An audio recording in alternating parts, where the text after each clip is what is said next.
সম্মানিত দর্শকবিন্দু, আপনারা দেখছেন বিভিন্ন প্রজাতির মাছ। এই মাছগুলো পুকুর থেকে বাছাই করে হাউজে নিয়ে আসা হলো। এগুলো থেকে ডিম নেওয়া হবে এবং এই ডিম থেকে রেণু উৎপাদন করা হবে। এই রেণুগুলো আমরা সারা বাংলাদেশের চাষিদের কাছে পৌঁছিয়ে দেব ইনশাআল্লাহ। সম্মানিত চাষিবৃন্দ, আমাদের মাছগুলো বড় জাতের মাছ ও ভালো মানের মাছ। একটি কথা না বললেই নয়, ভালো মানের বীজ থেকে ভালো মানের ফসল আশা করা যায়। আপনারা দেখছেন মাছকে পরিমাপ করা হচ্ছে।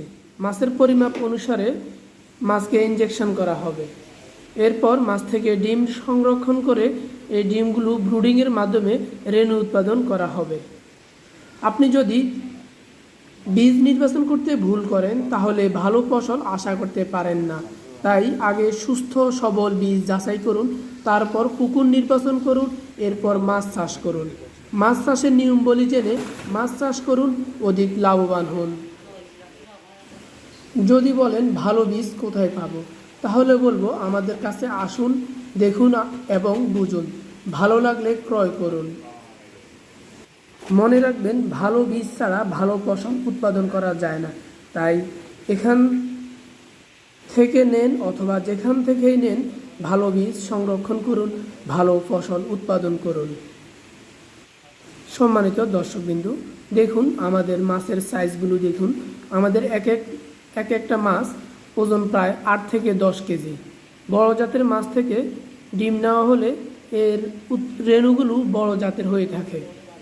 তাই আমরা আমাদের মাছের কোয়ালিটিটা ভালো মানের নিয়েছি।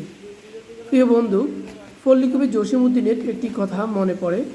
কবিতাটি হলো, আসমানিরে দেখতে যদি তোমরা সবে চাও, রহিমুদ্দির ছোট্ট বাড়ি রসুলপুরে যাও।